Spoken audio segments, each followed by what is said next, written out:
Hannah, I just handed in the divorce papers. Great. I take it you know where we both stand on custody of the kids. The twins, Ben and Ivy. You get Ivy, and I get Ben. To tell you the truth, I still don't agree with it. What good is complaining after all this time? It's already decided, and there's no going back.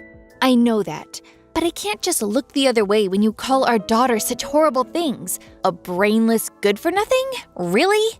It's the truth. What do you want me to do, lie? I have to take Ben because my dad's company is in urgent need of a successor. But Ivy? Yeah, that's not happening. It'd be one thing if she was smart and gifted like Ben, but it seems like she didn't inherit my amazing elite genes like he did. Her grades are average at best. Her face is ordinary. She's not even good at sports. She has no redeeming qualities. She's literally the most average kid I'd ever met. Why would I want her? In any case, the only life that could possibly await a girl like that is marrying into the family of some run-of-the-mill office worker. There's no way she's got what it takes to inherit my dad's company. What benefit is there in having her around eating my food? As long as I get Ben, I'm happy. Oh, good grief. It goes without saying that you better not ever say any of those things to her face. But don't go spewing your poison in front of Ben either. They're twins. They think a lot of each other. They're well past the age of not being able to understand things adults say, so you need to be careful. I'll be furious if I hear you've been filling Ben's head with horrible things about his sister. Yeah, whatever. Anyway, it's not like me and you are ever gonna meet again after this, is it? I'm serious. Please, don't. Take good care of Ben, won't you? Of course I will. I don't need you to tell me. He's gonna get an elite education and make tons of money, you'll see. Benny boy is going places. It's not that I don't understand you wanting those things for him, but please make sure you let him do the stuff he wants to do sometimes too, okay? Yeah, whatever. I guess this is it then. Yeah. Bye.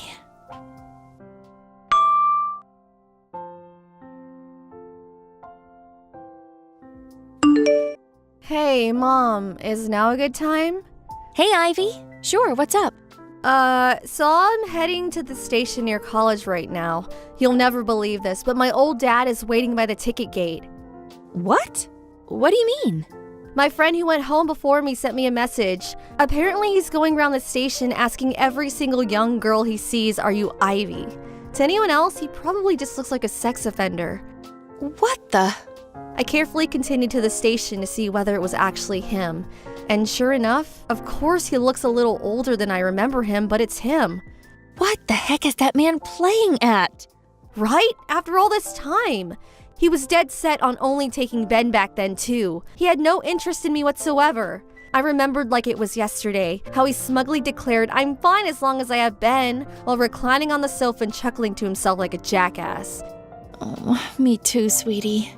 Anyway, I need to come home, so I'm gonna enter the station through the ticket gate on the opposite side of the station, the one by the tracks. I'll probably be 1 or 2 trains later than usual. Okay, got it. Make sure he doesn't see you. Be careful, Ivy.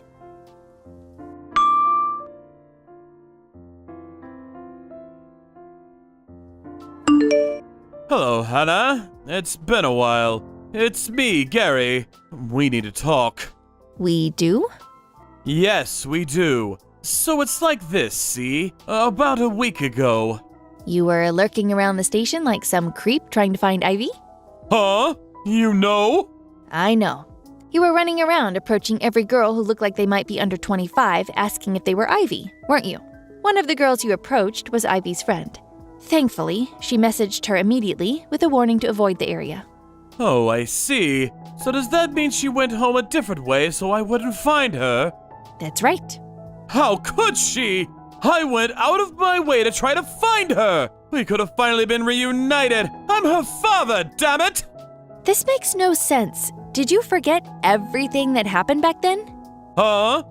The reason we divorced in the first place is because Ben was the only child who existed in yours and your dad's eyes.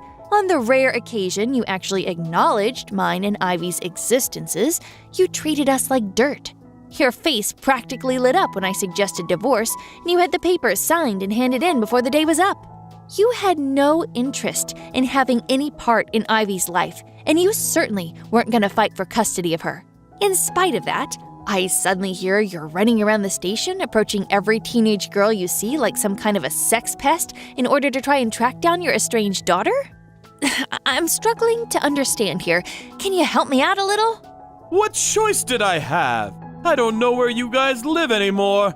All I had was some vague information on which college he's at, and so that was my only option. That's not what I'm asking. Not that that's not a problem, too. But if you wanted to meet Ivy, you should have come to me first. I'm her mother and legal guardian. We intentionally kept hold of each other's numbers for this exact reason, did we not? Stop taking liberties. Do you really want me to go into all the boring details? I don't have time for that. The point is, Ivy's doing really well now, isn't she? Looks like you did a half-decent job raising her after all. I heard she always gets the top grades in school and was even president of the student council. Is it true? What's more, she even got into Apple College. Everyone knows how brutal their entrance exams are, so she must have something in between those ears of hers after all. What's your point? The point is that it turns out she did inherit my amazing elite genes after all, and this just proves it. That's my girl, which means I'll be taking custody of her. Thanks to your hard work, you did a great job, really. You can leave the rest to me. What do you mean? What do you mean, what do I mean? Ivy must have gotten into college on a scholarship fund, right? And she has to be working crazy hours at some part-time job. Scholarship fund? Part-time job? You can't play dumb with me, Hannah, because I'm smart. Very, very smart. We agreed neither of us would pay child support at the time of the divorce since we were both taking a kid each. But unlike me, who was always working, and at a pretty good company at that, you were a stay-at-home housewife until the divorce. Even if you did manage to find a job after the split, your salary would have likely been average at best, realistically speaking. Now thinking about it logically, the only way Ivy could afford to go to Apple College despite being raised by a poverty-stricken single mother like you is through some kind of scholarship fund or job. Am I right? Or am I right? What happened to all that stuff you said about Ben? Huh? You used to always say you'd be happy as long as you had Ben. What happened to that? That kid. He was a complete disappointment. What? He betrayed my expectations in the most pathetic, cowardly way. He ran away as soon as he graduated high school, in the middle of the night, no less. Pfft, I have no idea where he is now. Are you even gonna bother looking for him? I was so disappointed I didn't feel like wasting my time trying. I decided to wait for him to come back and apologize before considering forgiveness. Not gonna lie, that hurt. I was pretty dejected.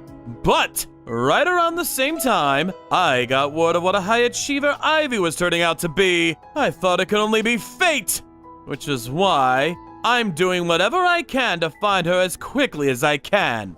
With me raising her, she won't have to waste her time working some crummy job or relying on scholarship money to study. I'm exactly what she needs right now. Oh yeah, my dad changed his mind. He's ready to let her be the successor to his company now. Gary, do you even know which faculty at Apple College Ivy is studying at? Huh? The legal faculty. What? Wasn't she majoring in economics? She decided she wanted to be a lawyer and went to college to study law instead. A lawyer? No, she will not be a lawyer. Starting next year, we'll transfer her to the Faculty of Economics. Contact the college and have them initiate the procedures now! Why? Because she has to inherit my dad's company. She can't do that if she's a frickin' lawyer. She has to learn economics. There's no other option. Oh, so that's why. Huh? You were trying to force that on Ben, too, weren't you? Forcing? A father's authority is final! He has no right to disobey my command, and learning economics is an essential requirement of inheriting my dad's company. You should be careful how you speak to me. Do you have any interest in what Ben himself wants to do with his life? Do you even know what that is? Huh? Your son wants to be a chef. A chef? You do know how much he loves cooking, don't you? Oh yeah, I remember catching him wearing that stupid hat a while back. That stuff's for pansies. I told him how shameful his stupid effeminate behavior was and banned him from embarrassing me by ever doing it again. I know. That's why he ran away in the night. Huh? Ever since he graduated high school, he's been working part-time to save up money to go to a specialist culinary arts college. He's set to start studying there next April. He is? Hey, wait a second. How do you know all this? You weren't supposed to meet him after the divorce. We agreed! I know, we didn't meet. At least not while you had legal custody of him. Huh? What are you trying to say?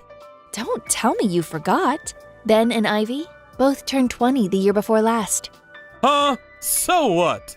They're fully fledged adults now, so the custody terms we agreed on during the divorce no longer apply. Ben doesn't need your permission to come and see me anymore. Oh, he doesn't, huh? Which is why he came to see me, just yesterday in fact. Wait a sec! How did he know where you live? He and Ivy have had the same friends since back in elementary school, so he's always known my address. How dare you! You've all been conspiring behind my back this whole time! Ben told me all sorts of things. For example, how you temporarily became president of your dad's company. But were too much of an incompetent moron to run it properly, and your aged dad was forced to take the reins again before he ended up in the red or going bankrupt. By some miracle, you're still hanging on to the managerial position by a thread, but your dad swore you'd never be president again. Then, to make matters worse, Ben, who'd he'd been grooming to be his successor, decided he wanted to be a chef instead and pulled a disappearing act. The only reason you're trying to track down Ivy now is because you're out of candidates to inherit the company, isn't it? If you're such an expert on the situation, why don't you just hand her over already? You know damn well it's in Ivy's best interest to be a household with money so she can focus on her studies. You're just being stubborn and selfish. There's just one problem. Ivy never wants to see you again. What? I did just tell you, but she went out of her way to avoid you as soon as she heard you were out looking for her at the station. You can think of that as her response to your proposal. Do you understand what a generous offer this is? I'm offering to cover all of her expenses until she graduates college. Not only that, but there's a CEO position waiting for her when she does. With me, she walks the path of the elite. With you, it's nothing but poverty, poverty, poverty! The opportunity to live a life free from financial worry is staring her right in the face. She'll never struggle for money again. Gary, Ivy isn't studying on a scholarship. Huh? She doesn't have any money worries at all. Don't make me laugh. There's no way a peasant like you could afford to cover her tuition fees at Apple College. What did you do? Rob a bank? You're obviously just making up desperate lies because you're scared of losing her when she realizes how much better her life will be with me. I've got it. Fine. I don't mind if we get back together. Excuse me? If we do that, you can guarantee Ivy a better life without having to say goodbye. Win-win! No, really. We're doing fine for money. You're clearly putting up a bold front. Tragic. I know that deep down you're chomping at the bit to go ahead with what I'm proposing. You're just too proud to admit it. One thing though, when I say me and you can get back together, you should know what I mean is I'll let you be my personal maidservant. Ever since my mom died, we've been forced to hire a maid, which means the finances have taken quite a hit. We could do with some free labor. This is actually perfect timing! I married a lawyer. What? We were introduced through a friend when Ivy was in her second year of high school. Ivy calls him Dad now.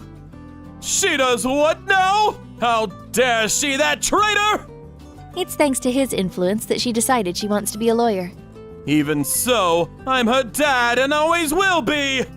Actually, the adoption procedures were recently finalized, so legally speaking, he's her dad now. What? You let him do that? As you probably know, a lawyer's salary isn't half bad, and he's been kind enough to cover half of her college expenses, so you really don't need to worry about us struggling. Half? He did offer to pay the full amount, but I worked so hard to save up money to send her to college before we got married. Plus, Ivy herself has been working long hours too. So to make sure we'd never forget what we went through, we have a constant reminder of the importance of hard work. We paid the other half ourselves. I don't understand. Why wouldn't you accept? It makes no difference whether you understand or not, so that's fine. Oh yeah, that reminds me. We're currently in talks to start the adoption process for Ben, too. I'll be sure to keep you posted. What? What about me? Who's gonna inherit my dad's company? Why does it have to be a family member? Why can't you pick a successor based on their abilities and talents? Sounds like you could use some fresh blood. Meh, that's not really for me to comment on. Aha! I've got it! I'll let you have Ben. If you give me Ivy, can we do a trade? You still don't get it, do you? Ugh, this is a waste of time. Huh? Ben and Ivy are both adults now, and they're free to make their own choices. I think it's time we block you. No, wait! Please! Just wait! Goodbye.